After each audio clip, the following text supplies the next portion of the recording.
once again, this time, my friends, for another meet and greet. We're Southern Fried and nationwide, so hang on to your seat. Look around, here's what I found. I guess you'll never know what you'll see on the Southern Fried Podcast Show. Yeehaw. Hey folks, Dave in the AM here with the Southern Fried Podcast and the Cornbread Nation.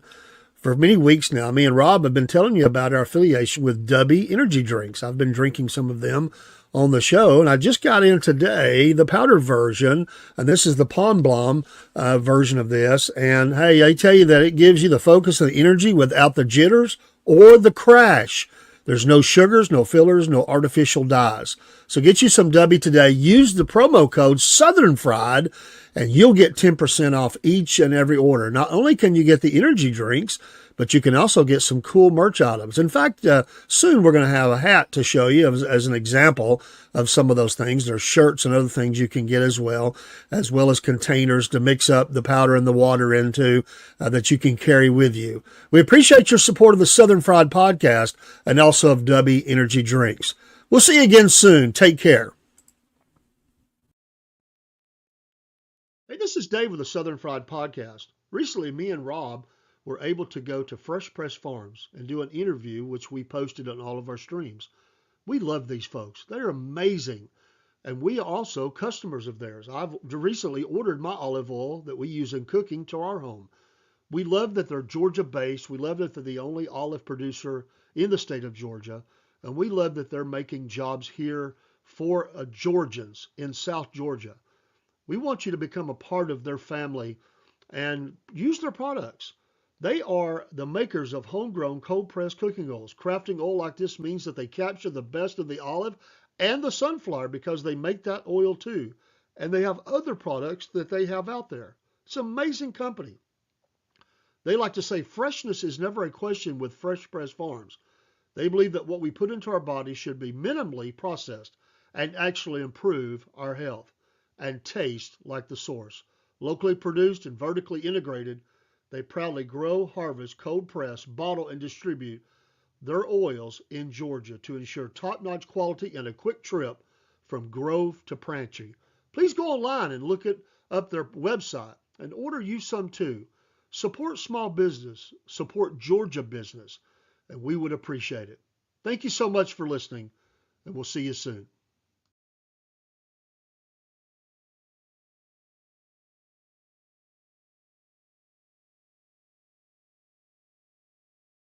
Mike, there we go. Saturday morning at the Southern Fried Podcast.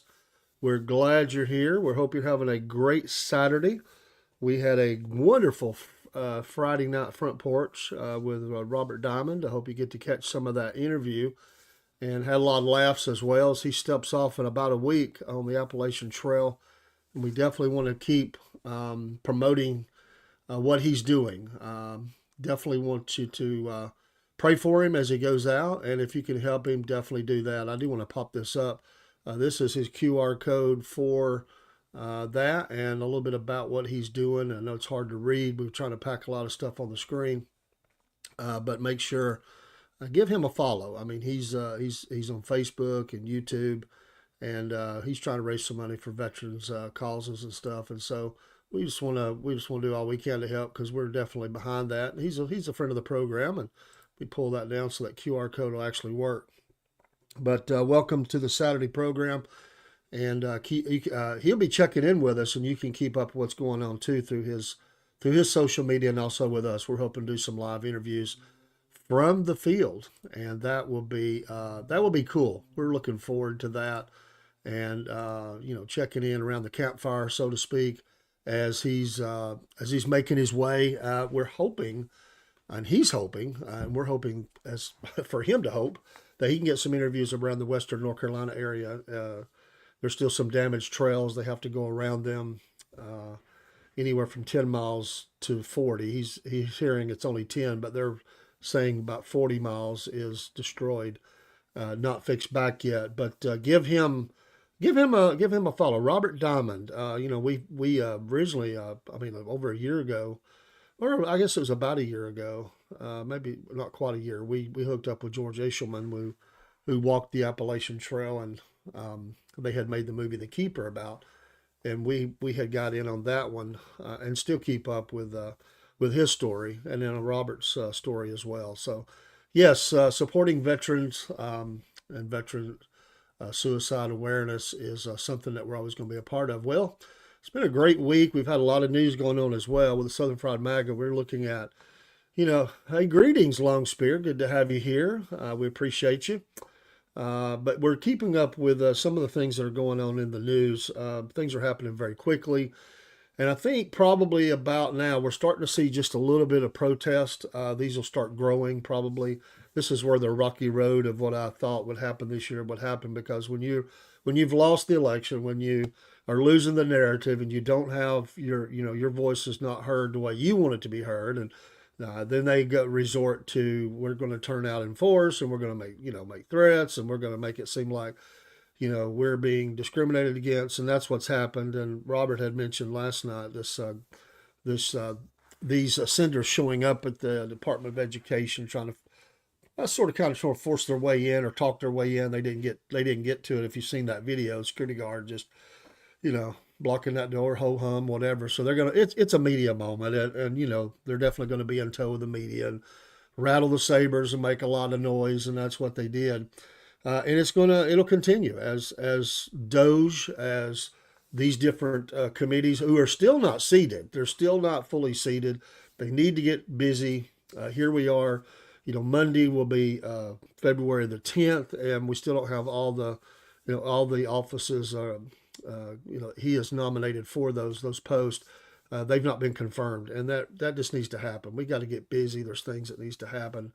Quit hanging this up. These folks have got to get. I mean, they're going to have to hit the ground running if they're confirmed, and I think they will be. It's just going to be a little bit of a slow go because of these things. It was in the news, I think, yesterday.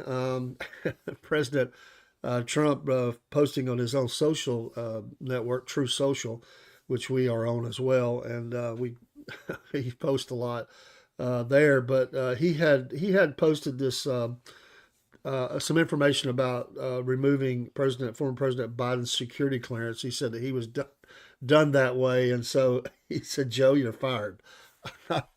Oh, I thought that was typical President Trump, but I like how he put it in there that he had been or that the previous administration or previous president had that happen, and he said, "Me."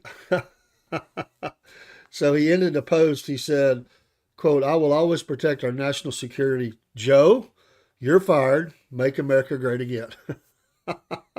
I'm sure that's going to rattle some feathers, but you know what? What are they going to do? But he's not the president. And he said in his post on True Social that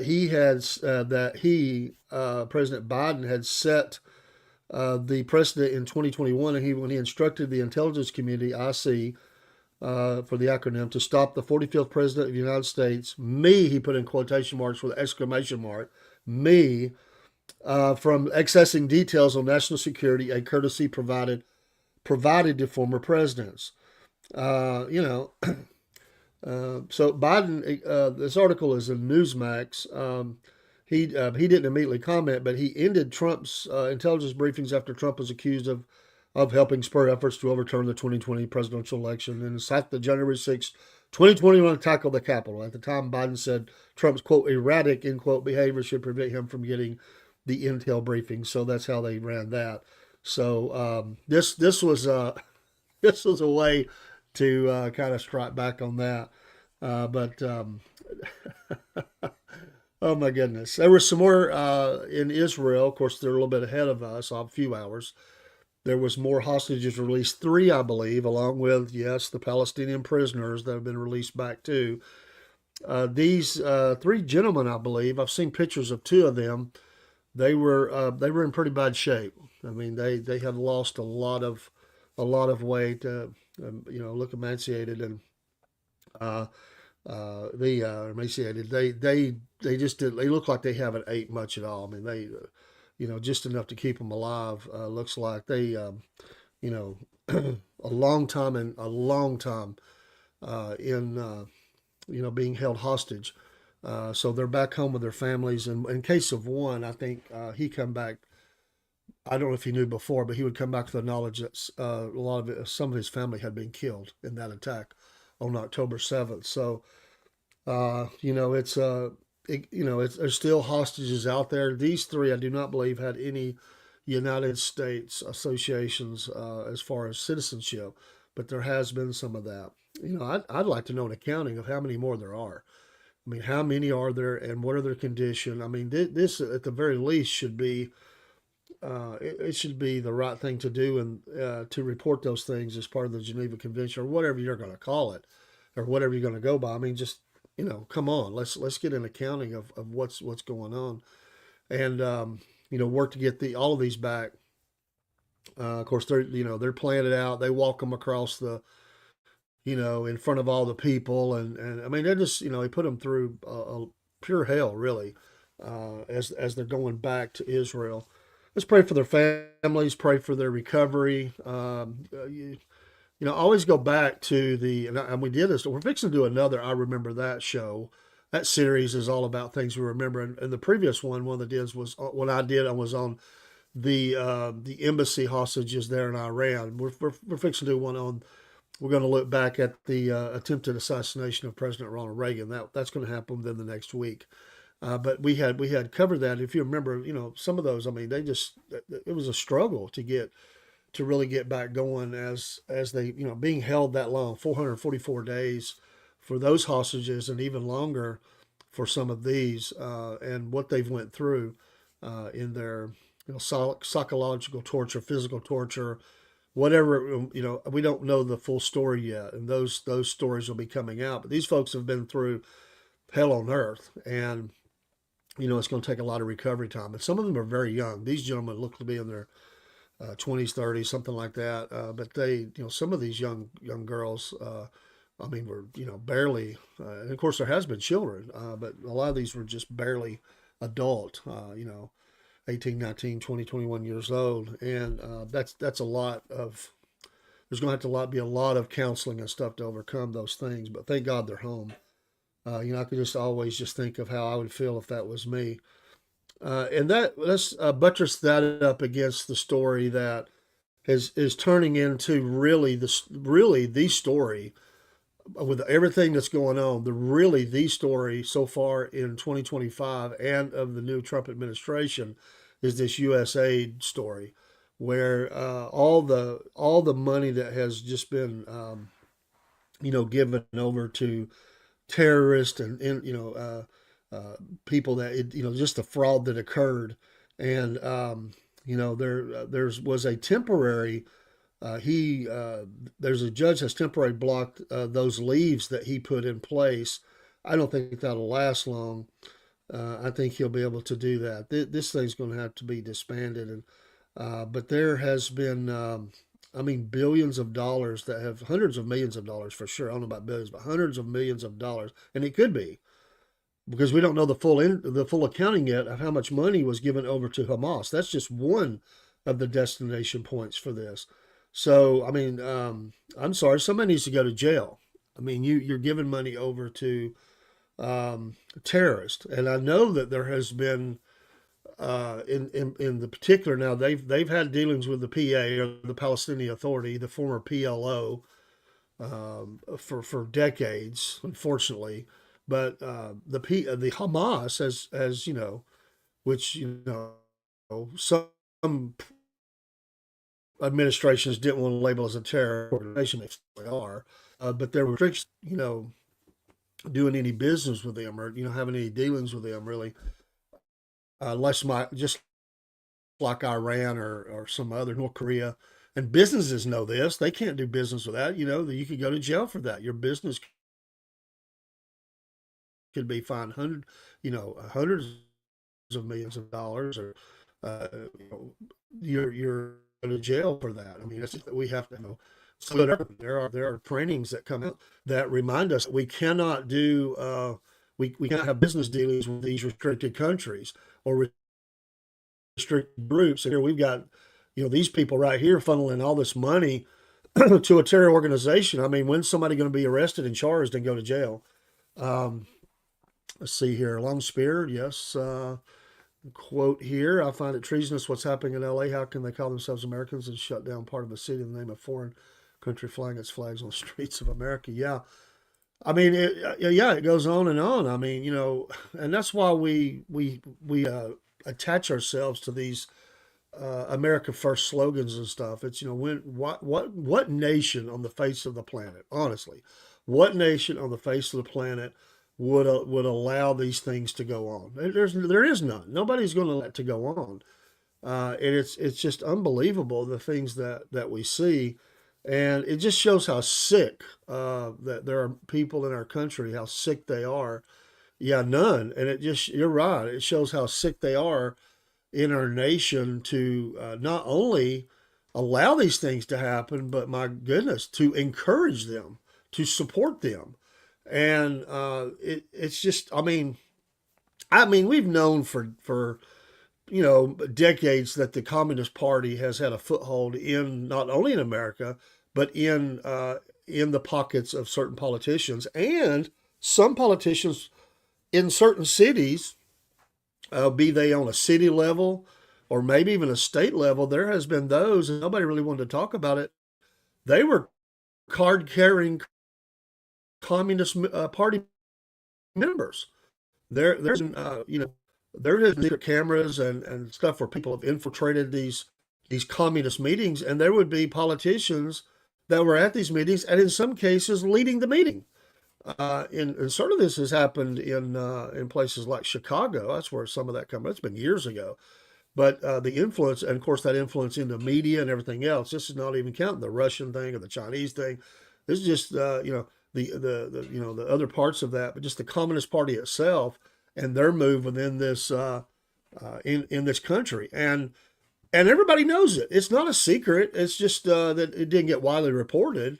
It's still not widely reported, but these people have been elected into positions that honestly they don't qualify for. I mean, how can you be this is America, yes, but you can't be a part of certain things and take part in government here. But we also have those. I mean, look at the ones in government now, and some of those are in full support. I mean, full support of terrorism. I mean that within the country and without. So that's what they're saying, because they are supporting entities and people that are attacking Americans and American institutions, burning down certain parts of the city. I mean, my goodness, can you? I mean, it still baffles me that we actually had someone running as vice president that cheered the burning of his own, capital city.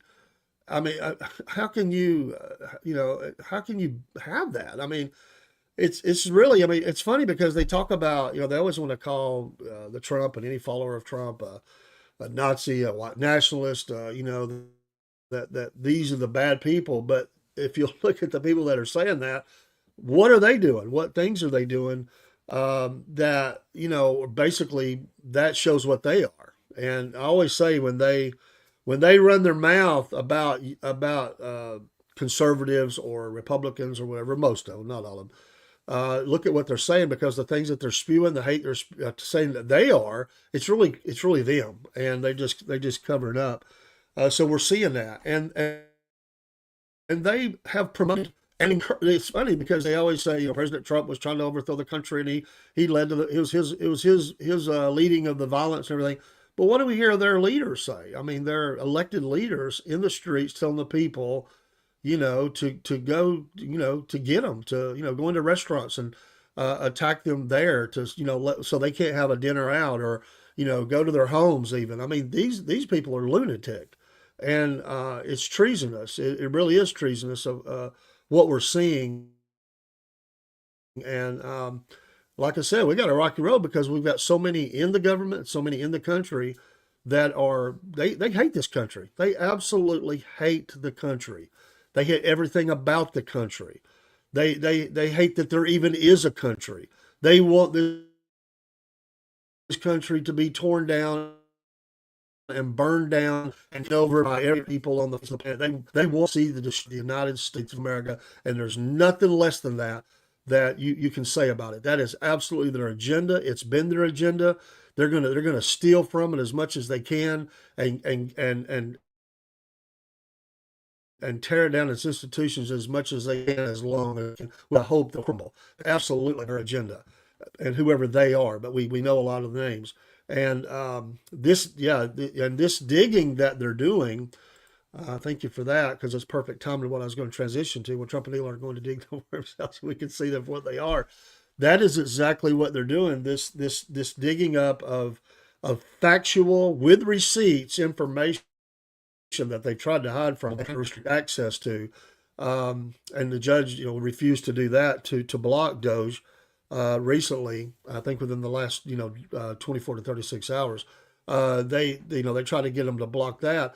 They're going to uncover a lot of stuff. I mean, I just feel like I just feel like there's some group. It's like Hitler in the bunker, or some they're burning documents as fast as they can to try to hide, cover their tracks. You just got to feel like that's going on out there somewhere, and it's incredible what's going on. So lightning speed is demanded for what's going on at the time. Have got to chase down this intel wherever it's at. We've got to get a hold of the computer systems and the documents and stuff as quickly as they can, and put those under legal protection, so that they can be, because there's got to be lawsuits. There's got to be charges and trials for what's going on. USAID is really seems to be the hub that has led a lot of this, and we've seen the effects of it for decades. I mean, I kept saying, "No, where's these people getting all their money?" I mean, we've sent money to certain groups, but and we knew other dictator countries, sending funds and money and stuff, but we knew that was happening from here as well. I mean, I don't know and I was saying the other day, and I honestly don't know. There may be some things, but I would like to see the receipts on what the Clinton Foundation has accomplished. The good for well, we'll just say the world, but what have they accomplished with all the millions and millions of dollars that came through that foundation? I would like to know an accounting of that, because their support system came from some of the very people that we have problems with. So, where's that money at? I mean, there needs to be an accounting. I mean, we got sitting senators that won't pay their taxes, refuse to pay them, or behind on them. We've had. I mean, it hasn't been that many years ago where they found out how they were using the bank up there, and how all of them were just using it as a slush fund to go over their zero in the bank. Didn't matter to them, and they didn't face any charges or anything. They were just using it as a way to get more money. And how much, no wonder they want to go deeper and deeper into debt. And if you try to check that, if you try to say, well, we can't handle any more debt, then they call you a racist and a communist, and you're being influenced by Russians or whatever, that you're trying to deny poor people and disadvantaged people, displaced people the right to eat. And come on, I mean, trillions and trillions of. I mean, here we are, 35 trillion or so, whatever it is, in debt, and they act like that's nothing. Like it's who cares? We're going, let's go deeper. It's just it baffles me. These people are lunatic. In some cases, I would say possessed, because it certainly sounds like a demon is talking out of them. But there's some of them I just think are plain not very intelligent. They've been elected into positions because of the not what they know or what they can do, but simply because of the thing they ran their mouth about. And they put them in, and some of them have been in office for decades, and they're dumb as a box of rocks. And they really believe the crapola that they're spewing, but at the same time, they're enriching themselves, certainly. But they're not smart. I mean, AOC is not a smart person. I'm sorry. She's just not. She may have some skills. I'm not here to put people down. I'm just saying that she calls Elon Musk dumb. And I'm thinking, what have you accomplished in your life that took intelligence versus what he's done? And we may not like everything Elon does, or you may love it. But if one thing can be said about him, he is an American success story in what he has done and what he is doing. Just the pure genius of what he's created. And if anybody's qualified to go in and look and see what kind of business we've been conducting financially and some other things, and how to cut the fat, he certainly is, because he's known how to run a business. I mean, he's had to do that. And it's just incredible. You got these people that are, I mean, they can't even read, some of them. So honestly, some of them can barely read, and they've been elected into position. And I'm not putting anybody can't read. Some people just didn't have opportunity. They weren't put in school or whatever happened. But we're talking about people that just, they've never even tried. They've just been passed along because of the rhetoric and stuff that they have spewed in college and everything else. It was like, oh, come on, we'll push you to the front, and they have they have no standing. I mean, they don't know how to do anything. They have staff around them. One of the funniest things, well, it's not funny, it's actually quite sad, but it can be comical at times, is to watch committees. And I wish, maybe one day when I retire, when I'm not doing podcasts, I'd like to watch a little more of C-SPAN. And it's just right there for you to watch. I mean, they've got cameras in most of those committee rooms, and you can go in there, watch them. And these sitting senators who are these meetings, all of a sudden, telling somebody to shut up and sit down, and you can't talk, or you can't do this, or they make a ruling, and you see the people that lean over in the ear. This is the staff that keeps them, doing the right thing, and you'll see them stop for a minute, and they'll cover the mic or turn it off or whatever, and what they're telling them is you can't do that. You can't present it that way, or you didn't present it correctly, or that ruling, the rules don't allows them to do this, or the rules don't allow you to do this. And you see them, and they have conference for a minute, and then they come on and they have to redo it because they have totally, uh, you know, held the meeting, and it's wrong. It's not good, and it's honestly because they don't know what they're doing. And that's why some of them, never are the chair of the committee. They're in there, and they'll spew their little hate, and they'll get up and go to another committee meet. They could never chair one because some of them have tried, and it's an utter failure because they don't know what they're doing. They don't know the rules. All they do is and they think they can just come in there and say, lead a meeting however they want. And it's really choppy to watch because they're constantly being told to stop, and sometimes they get called out openly in those meetings. Like, well, I'm sorry, Mister, whatever they call them. There's different phrases for it and titles, but you can't do that. That's illegal. That's not. They just call them out, or they're in an interview on the out in front of a building or in the halls of Congress or somewhere, and they say things that just utterly are lunacy. They don't even know what they're saying.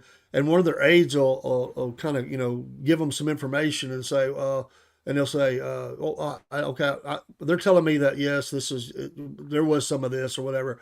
And there's a comical one. This one, I say again, it's not comical. It's really sad. This one elected official was from Texas. It was been 4 or 5 years ago. And they were up there running their mouth.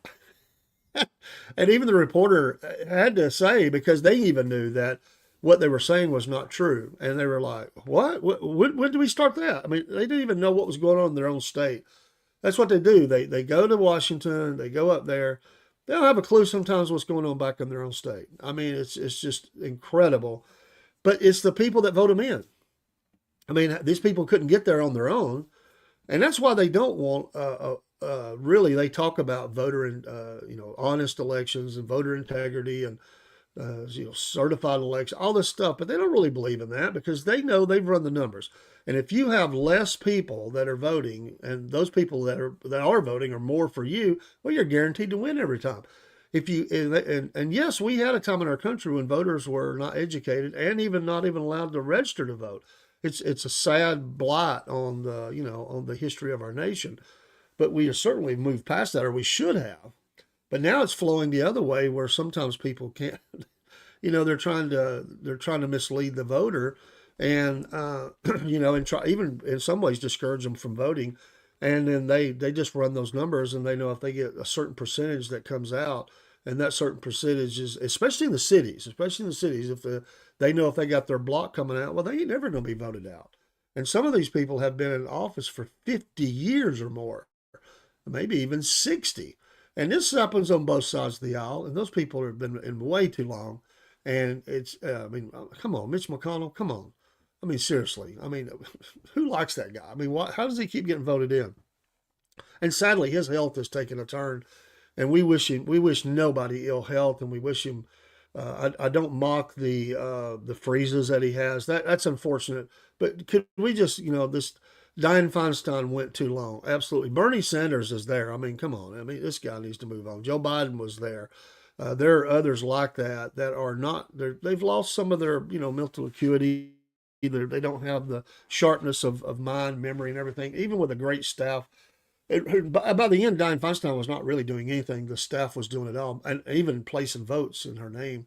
I mean, she was a figurehead. I mean, it's sad to say well, I may not agree with her politics, but there was a time when she was at least sharp of mind. I mean, she was one of the most outspoken, senators in Congress, and and was famous for a lot of things that she championed and led. But by the end, I mean, it was pretty sad, her condition, and how they did her, and we go all the way back to Roosevelt, and Franklin Roosevelt, how at the end how sick he was. I mean, honestly, he had no business being over there negotiating with the Russians and whoever else. He was sick, and of course, he died shortly thereafter. I mean, this is the things that's been hidden from the American people, and it still goes on. It absolutely still goes on today. So it's just you see these issues being challenged, and we'll just have to see how it goes and what information that they can get. I did find one other, and I think it was uh, President Trump. One of the things he said was is he was going to change the Denali back to McKinley. The Alaskan legislature passed a resolution Friday urging the president Donald Trump to reverse course, and I don't think he's going to, by the way, but that's what they're saying here, and retain the name of North America's tallest peak as Denali rather than change it to Mount McKinley. But it's interesting that they said that. So he has made his statements about what he believed in that. The vote was 19-0 in the state Senate, and it came just after a week after the House passed the measure 31-8. Um, let's see. Yeah, so they voted on this just a little over a week after the House had passed the measure 31-8. The Interior Department late last month announced efforts were underway to implement Trump's renaming order, even though state leaders haven't seen the matter as settled. An Interior spokesman, J. Elizabeth Peace, earlier this week said the agency did not have any further updates. According to the National Park Service, a prospector in 1896 dubbed the peak Mount McKinley for William McKinley, who was elected president that year, and the name would go on to be formally recognized by the U.S. government until it was changed in 2015 by the Obama administration to Denali. The name change reflected the traditions of Alaska natives and the preference of many Alaskans, underscored by a push of state leaders decades earlier. The 20,310-foot mountain in Denali National Park and preserve on clear days can be seen from hundreds of miles away. So we'll see where that goes, but that's interesting that they were against that. So we'll see. I just thought that was interesting. I don't like the renaming of things. I really don't. If you want to name something for somebody or something, then find something else. But I don't like those because you name something, you take the name off. History is history. Let's just move on. When we look back in history, we find that people are complicated individuals. We're humans and we're not perfect. And some did some great things, and at the same time, they did some things that were not great. And isn't that true of a lot of humans? And just come on. We get these things, get done as honorary things anyway. Streets, mountains, parks, ships. The list goes on and on. But you just can't erase the past by changing a name. Now, in some cases, the names they have submitted forth, like Fort Benning to Fort Moore, and I think Moore was, definitely deserving of the honor, but it's, I was just in Columbus, Georgia, passing through on my way to South Georgia, and there's still streets named there, Fort Benning Way, I think, but that's a city thing. Didn't fall under the directions of the federal government. But and just think of all that has to happen when name change happens like that. All the letterhead. I mean, all the websites. Just so many things that have to be changed when you make a ruling like that, and that's just a cost that. I mean, honestly, we just don't need it. I mean, it takes time. It takes money, and let's just move on. It's already done. I mean, just leave it alone. But In this case, he's just trying to revert back to what it was. And so in some cases, I would support that. It's not high on my list. It's like, it's one of those, okay, we didn't like that they changed names, so let's change them back. But it's not in my top, 10 of things that I want the president to do because we've got much more bigger fish to fry. But I'm not saying it's not important. It's just not as high on the list for me as some other things. Although I do find it, funny that he wants to rename the Gulf of Mexico to Gulf of America. But there's so many things on, from energy cost, food cost, the defense of our borders, getting the, investigating and, getting these people out that have been, treasonous to the nation, our military getting squared away, uh, you know, getting us out of, wars, or all those things are way ahead of the name change of a mountain or something. But I'm not saying it's not important. It's just not far on the list. There's so many big stories that are going on. Um, but the this other story, and I touched on it just briefly last night when we started the show, and it really haven't expanded on it. But Trump has made the statement, and so did Bibi Netanyahu, who was in the nation. The president says there'll be no American troops on the ground, but that they don't have to take over anything. That Israel's going to give Gaza to America to redo and to build it up or whatever. There's a lot of people question why this is America First, agenda, and there's going to be a lot of divisive comments and feelings about this on both sides. And we have them even come in the podcast how they feel about this and how they feel about Israel and Gaza and the Palestinians, and so I get that. But it is a news story, and it's not, we're not going to, run away from it. But President Trump has said that Gaza will be given to us by Israel. This is maybe the most controversial, and I think it is the most controversial thing that has been said or talked about since the administration was sworn in, or he was sworn in. The administration has begun to do the work of leading the nation, and this is amazing. And as I've said, I would like to hear a little more about this. What is the plan?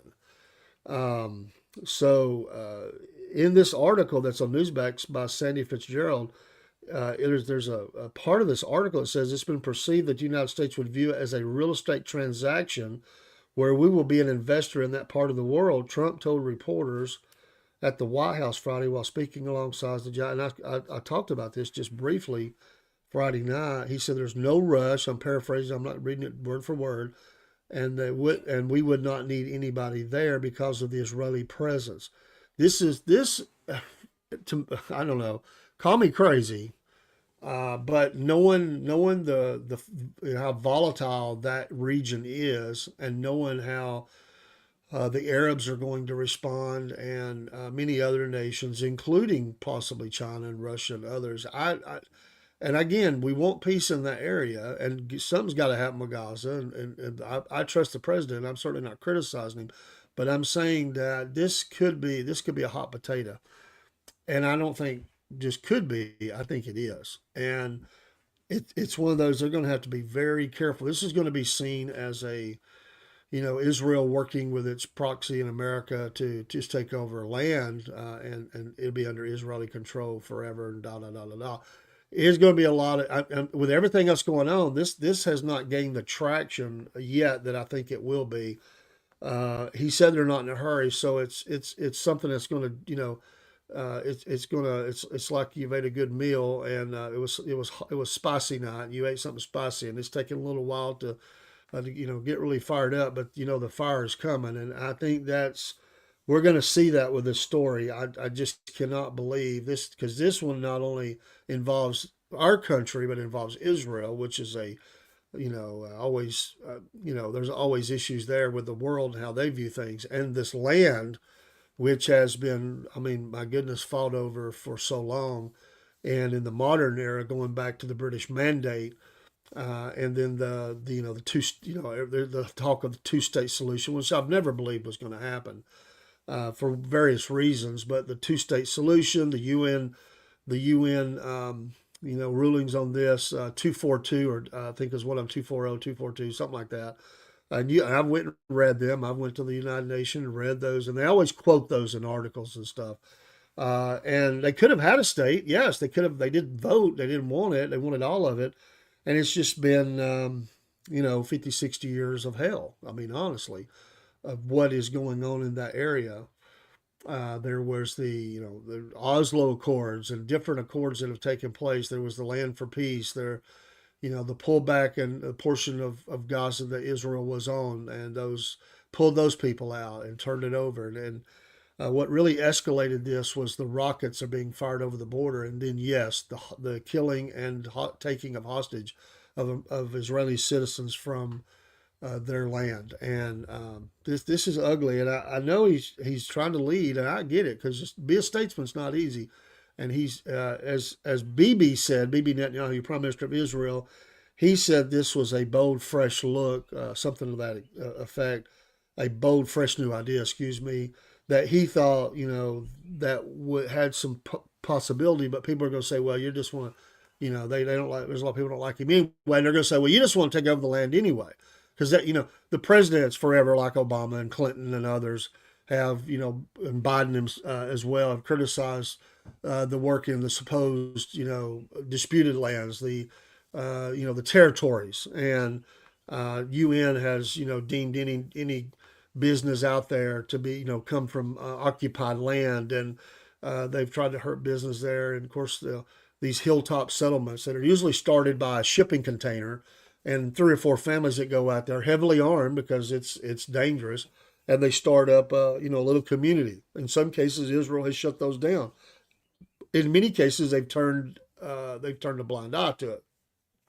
And a lot of the violence that you hear about in Israel is in the territories. You'll have someone infiltrates one of those little communities out there because they're really on their own. There's not a lot of Israeli protection for them because they're outside of those other borders. And again, there are people that say, listen, that's their land. They should be able to settle it. So I'm not taking a position here on either side. I'm just saying this is the situation at hand. And so, but in every United States negotiation with Arab nations and or Israel and UN and trying to have peace there, it has always came up about these disputed, whichever side that dispute you're on, these disputed territories. And almost every administration has put pressure on Israel to pull back from those, to shut those emerging communities down, and the expansionism that is occurring. If they wanted loans or military hardware or access to buy military hardware or whatever, usually it was tied to try to clamp down on some of that. And then a few years ago, Israel put up the wall in a lot of the country, which, oh my goodness, we've done some of that too. They were criticized and saying they were trying to, and the charge is that Gaza and West Bank to some degree is a prison, and they don't have a freedom of movement. They don't have an airport, and they can't get through. And There's a lot to unpack in that situation. There's a lot to unpack in that region. And I was just wondering, I know he's trying to, bring some long lasting peace there, which honestly is not going to happen. Biblically, we know it's not going to happen. But in the short run, maybe the Abraham Accords were fairly successful, yes. But this is not Gaza. Those accords were, I just wonder how much this is going to blow up. And if he navigates this, then he deserves a Nobel Peace Prize. Absolutely. Because this is going to got a chance to be really ugly. So pray for the president as he starts down this road, as if he didn't have enough going on. He makes this disclaimer with the with the Japanese leader standing there. Well, they're just going to turn it over to us. We'll build it up. You know what? Trump is he is a person that builds. I mean, hotels and golf courses and stuff. And I can just see, Trump Tower in Gaza. I mean, people have joked about that, but who's to say? Maybe they go in and beautify, they build up some cities, and there's some nice hotels. There's a handful of golf courses, and some nice paved roads, and I don't know who's going to fund all that. Where's that money going to come from? There's a lot of questions I have about this, and it just seems to me that it's one of those. I used to have a boss that would say, "Well, let's throw the hairy moose on the table and see where this goes." And of course, the image of a hairy old moose coming on the table is kind of shocking, nasty. You're thinking about all that. And that's what this reminds me of. It was like, let's just throw this right in the middle of the table of all the things we're doing with this new administration in the second term. Let's just talk about just taking over Gaza, and we'll just fix it up. We're gonna move. We don't have to put any people there, but we're gonna head the reconstruction efforts of Gaza. It's never if there was I was never anticipating that response ever. maybe I should have been. I don't know, because now if he would make that statement, there's absolutely nothing now that would shock me. That is absolutely the most shocking thing that I've ever heard him say, and he's dead serious. He's not a. Sometimes he jokes around. You don't do that in an official meeting like that. It's not joking around. When with BB in the country, I mean, they're over here like, what do they got the blueprints out? He's got some people, that have already brought some overlays and stuff. And well, this whole area was destroyed by the war. We'll just get the dozers over there. We'll clean up this area, and we've got some blueprints. Here's some designs. I can just see him and BB pouring over, this new resort town, that they're talking about. I mean, I wouldn't be shocked. They already have something, kind of written, kind of understanding. I don't know. I don't think this does. I mean, his staff looked a little shocked. They didn't. They're going to go against him. They did sort of push back just a little bit, downplay just a little bit, but it is what it is. So we'll say. Another one is Canadians. Trudeau. This is another article by Charlie McCarthy on Newsmax. Trump's 51st state idea a real thing. The article goes on to say President Donald Trump's suggestion that Canada should become the 51st state of the U.S. is far more than effect and laughs, Prime Minister Justin Trudeau said Friday. Trump, who has delayed imposing a 25% tariff on imports from north of the border, has mentioned the U.S. taking control of Canada publicly and on his True Social platform. We pay hundreds of billions of dollars to subsidize, he put in capital letters, Canada. Why? There's no reason. We don't need anything they have. We have unlimited energy, should make our own cars, and have more lumber than we can ever use. Without this massive subsidy, Canada ceases to exist as a viable country. Harsh but true, Trump, with exclamation mark, Trump wrote Sunday on his post on a True Social. Therefore, Canada should become our cherished 51st state, much lower taxes and far better military protection for the people of Canada, and then out to the side in capital letters, and no tariffs. Speaking to a gathering of company executives and business leaders in Toronto, Trudeau said Trump's desire to annex Canada is, quote, is a real thing. I suggest that not only does the Trump administration know how many critical minerals we have, but that they may be even why they keep talking about absorbing us and making us the 51st state, end quote. Trudeau said, the Toronto Star reported, quote, they're very aware of our resources, of what we have, and they very much want to be able to benefit from those. But Mr. Trump, and by the way, it's not Mr. Bub, it's President, but Mr. Trump, or President Trump, has it in mind that one of the easiest ways of doing that is absorbing our country, and it is a real thing. Well, this coming from a guy who's hated by his own people. You better be careful. Oh. Oh, Spartan says, do you know who Bill Roper of Shield Wall Network is? You have a similar voice. I don't know that I do. Bill Roper of Shield Wall, but I will check it out. So, they say you have, Spartan, they say that you have a twin or others in the world that are a lot like you, at least maybe by voice or by look or mannerisms or whatever. And I've heard this many times.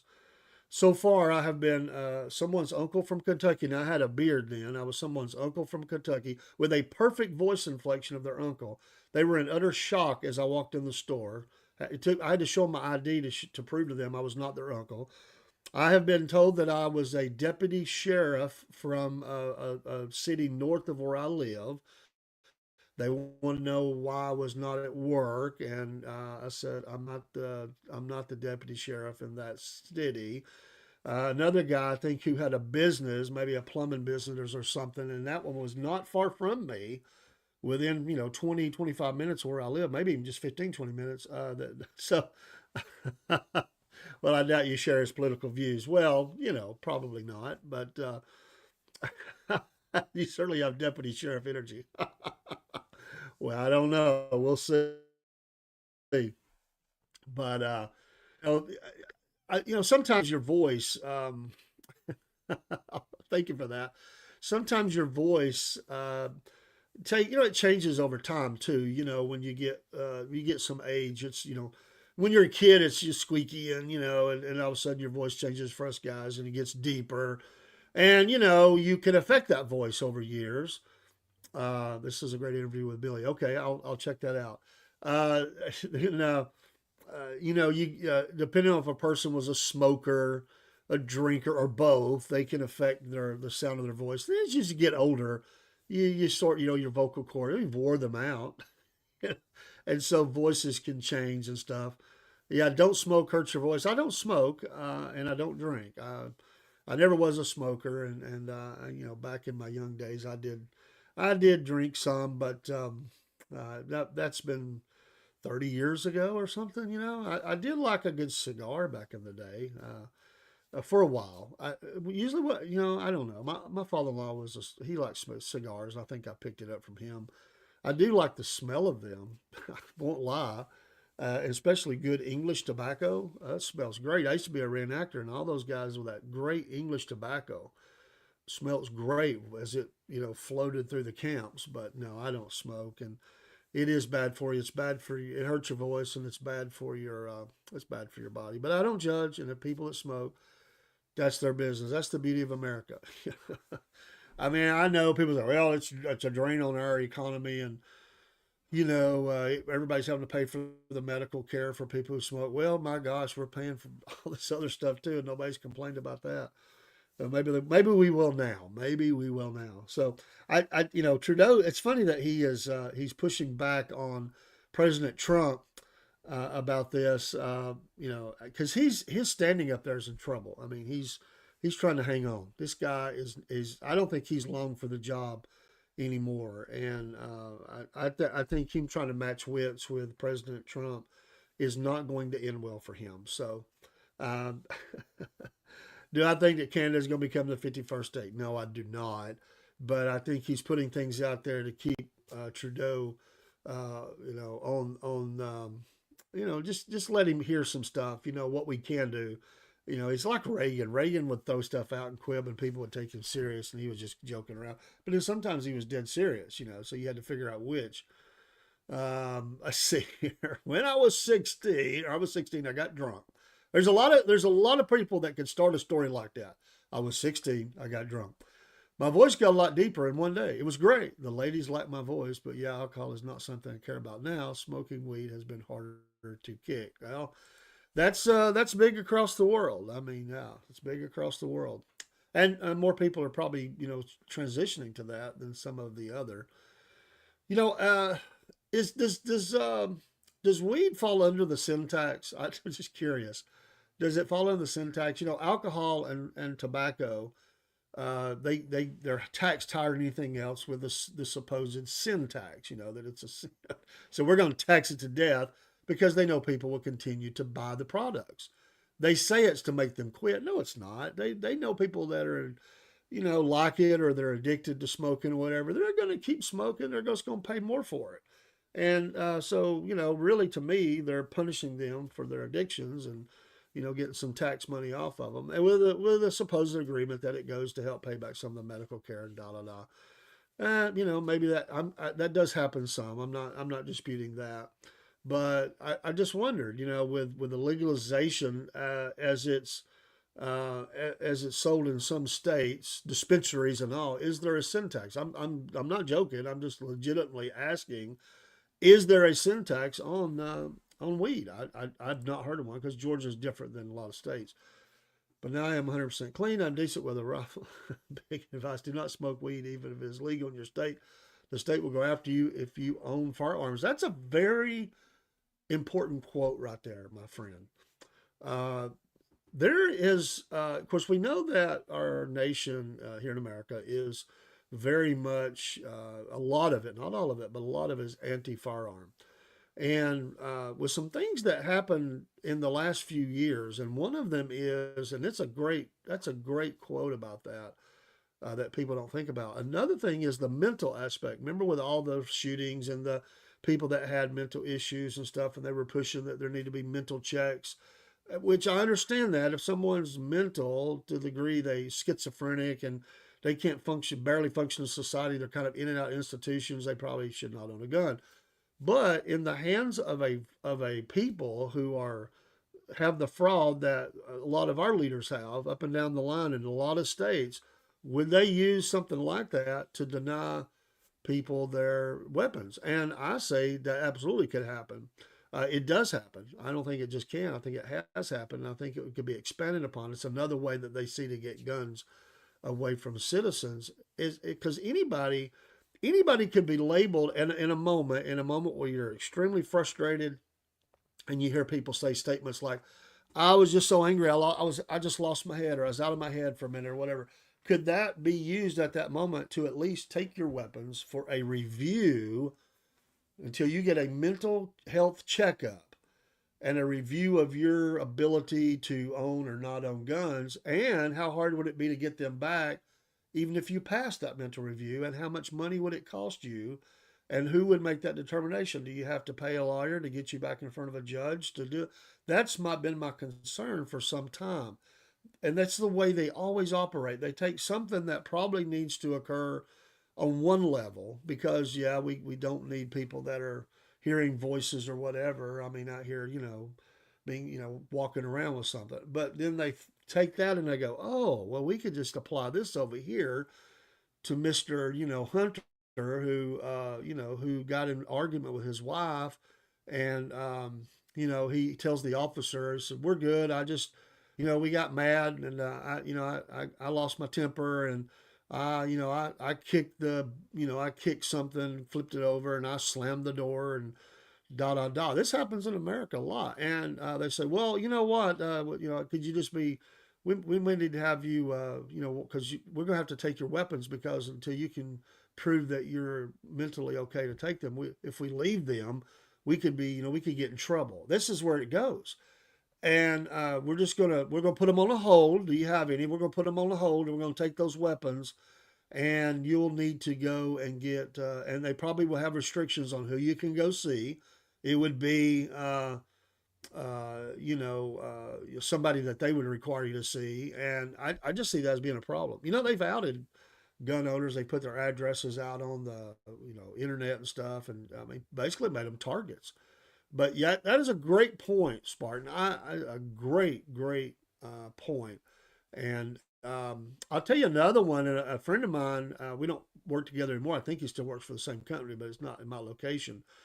Him and his son had a lot of allergy issues. I mean, a lot. So they were prescribed something that falls under the. I mean, it falls under those designations of a certain level of narcotic or what. I forget what it was called, but it was just that they used it for that. Well, he went and he bought some, and you had to sign for them with the pharmacist, and he bought some, and then he went back and he went and got another when that ran out. I think it wasn't ahead of time; it was right on time with his 90-day supply or whatever it was. Went back. Well, the drug task force showed up at his house. I mean, battle rattle, full black gear, weapons, and they're demanding to come in and search his home, thinking he has drugs. And so it shook him and his family up so bad that he went back to his doctor and he said, "You got to prescribe me something that's not under that on that level. I will never subject my family to that again." He goes, "I will suffer with the allergies before I will go through that, the indignity of what that was, how much it scared my little boy, and how they just came on in." And that is alarming. And I know this guy. I know how solid he is. Super smart. He's very intelligent, a great worker, and a great dad and husband. And he felt like they made him. I mean, imagine how he felt to his neighbors. They come battle rattle coming in with all these weapons and stuff, and and he just said, I'm never going to do that again. And that's shocking to me. Absolutely shocking. I get it. Maybe 90% of the time they go into place, they're getting bad people. But see, you just got to be careful with this. That's why I say these things they flow both ways. It was a story of a guy who smoked weed, and because of it, the state took his kid. I think I heard about that. the state appointed family who took the kid and killed the child in St. I think I did hear about that. And you got to be careful, folks. You got to be careful. You know, they always say if you get into the system's got a hold of you. They don't want to let you go. You know, it's money. It's a continual cycle. Now, I know somebody listening, they may say, that's bull crap. We don't operate that well, whatever. But and again, people make bad choices. But I know for a fact that it can seem like you're like the hamster on the wheel.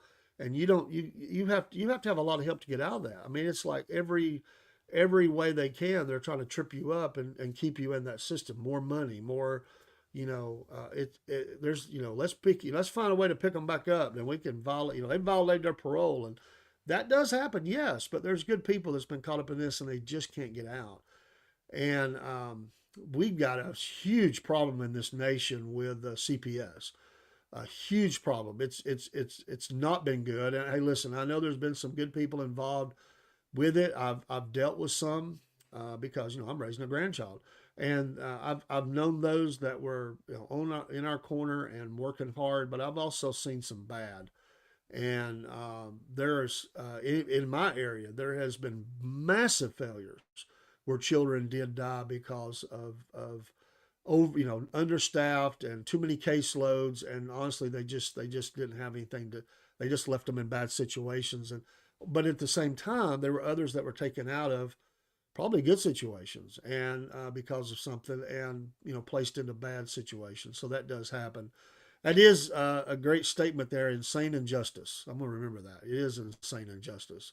And it's truly sad, truly sad when you see stuff like that going on. And that's the thing about podcasting. You never run out of stuff to talk about if you're looking at the world around you and the issues, because there are tons of them.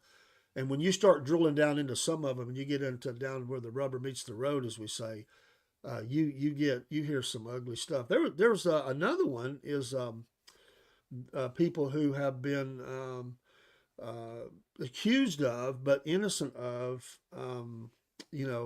abuse of their child or someone's child. And that does happen. We got protected children and all, but I've also known some people that were railroaded, or they tried to railroad them. It took years for them to clear their name, and they were dragged through the mud all along the way. And it turned out, these were lies. There was nothing to it. People tried to work the system to try to either, get money or put somebody away, or, keep them away from children or whatever. And these people, and it just destroyed. I mean, they lost all of their savings. They sold everything they had to defend themselves, and they're left an emotional wreck after years of defending themselves, and got a complete victory. But years later, after going through the trauma of being your name blasted out that you did this or you're accused of this, but they make it seem like this is what they did. And then cases that went on for years, and they had you got to get a lawyer, but you can't. Some of them, and again, there's a good public attorney's office here in the North Georgia district. But they've got too many cases, and some of them are really good lawyers. I mean, they graduated from some of the best schools, and they see it as it's a good way to kind of get your start, cut your teeth, kind of to do that as a lawyer. And some of them are looking to move up and maybe be prosecutors and whatever else. But those caseloads are heavy. I mean, way too many for each one because there's not enough money for them, and it's a mess. Another quote here, but if you're a parent and or you own firearms, you should stay clean. Have your family yes. I'll also say when because I want to be careful here because people find where you live and everything. We don't have a weapon. I could not have a weapon in my home taking in a grandchild. It was absolutely forbidden. Think about that. Forbidden. It was a part of the documentation that there can be no firearms in this home. I mean, I get it. You don't want children getting a hold of firearms, but how do you defend yourself? And so this goes on. It's state of Georgia. State of Georgia. I can testify to that. That for all these years, we've not been able to have a weapon in the house. we followed the law. We have not violated that because we didn't want to do anything that would cause us to, hurt our grandchild. Well, she's already been through some stuff, and she's been with us now for, oh my goodness, 10 plus years. I mean, she's 12 now, and she'll be, she'll live with us until she's grown. But we couldn't have a weapon, and that's, some people choose not to, but it's tough to be told that you can't. So that's just the way it goes, folks. But those are great comments, and you do need to watch that stuff. Another thing, and we're gonna be coming back with another program. I'm gonna take a quick break, and we'll come back with Southern Talk. But I hope some of you will come back and join with us. But let me say this real quick: another area you got to be really careful with in the stores that sell them, and the people who consume them, is some of these products that are on the market today, and it's a total disconnect. There are some products that stores got a hold of that sell them, and it was marked that it was a certain level, but actually it was more. And the drug task force has came in and taken that, and these people have gotten in trouble. That's on one side of it. Another side of it is that the law didn't understand the law. The law enforcement didn't understand the law, and they came in and have gave store owners a hard time, and investigated them and tried to get them in trouble when actually what they were selling was legal. The officers themselves didn't understand fully the law, and so you get a lot of dangerous things there. And so you got to be careful, because what you think is legal, if it was packaged too powerfully, even though it says it on the label, you get popped for a drug screen at work or something, and this shows up or whatever, then you're in trouble. So, or driving or whatever. Again, I just think people got to be really careful, do their research. If you're involved in those things, I get it because of the medical aspects of it and the helps it has for different afflictions and things like that. I get why people do these different things. There's a huge spectrum of them. I am not the guy to give advice on that, and I don't know much about them other than what I've read, because I've never used any of them. Maybe that's something that we need to have on and just talk about. There's a lot of them around here, and there's they could definitely come on and talk about that. And I think we might do that, because I think it's important, because it is expanding in use, and so we may try to get that done here in the next month or so. So I think it'd be a great discussion, and we'd probably have a lot of people would have a lot of questions. And I would like to have, pardon me, I would like to have someone who is a store owner who sells it, and then also maybe a consumer, someone who's had something happen with that, and what they ran into and what they've learned along the way, lessons learned. I think we'll probably try to set that up. I'm not close enough to it to have knowledge that I should have, but if I don't, I go get people who do, and we'll do that. Hey, it's great. It's great to be in America. It's great to be here on a Saturday. Hope the weather is beautiful outside. I hope it's nice where you are, and I hope you're healthy. I hope your family's well. Pray for the president in America. Pray for us. We'll always take prayers. Pray for Rob. He's hurt his ribs, and he's trying to hang in there on the programs. He gets a little bit of a break till Monday. He don't do shows on the weekend usually with me, unless he wants to. But he's recovering. Cowboy Cook, he's been down for 3+ weeks. We need him to get well too, and just pray for each other. Pray for our allies. Pray for our military and missionaries and all those folks that are around the world and maybe dangerous areas. Lots to pray about. Never a shortage of what to pray for. Don't forget, and I will be back in a few moments with another show, but don't forget, Sunday morning, we will have our Sunday morning in the Word, 8-ish. It's usually right at 8. God bless you, brother. And then Sunday night is News Desk, and we may have a Sunday afternoon show. I want to do a sports show. Getting ready for next weekend, and we're going to introduce our Southern Fried Racing Hour. I say 500. We're going to have our mythical Southern Fried 500. We'll have more about that later, but we're going to do talk sports. It's Super Bowl weekend, and so we'll probably come on and talk about the Super Bowl that's going to be on that evening, and who you got, and come on in that, and we'll talk KC and Philly, kind of break down the teams a little bit. We'll try to do that Sunday afternoon. We'll be back in a few minutes, folks. If not, if we don't see you, have a great weekend. And we'll see you when we see you. Hopefully that'll be soon. Take care and God bless. We'll be back in a few moments. Well, once again, it's time, my friends, for another meet and greet. We're Southern Fried and nationwide, so hang on to your seat.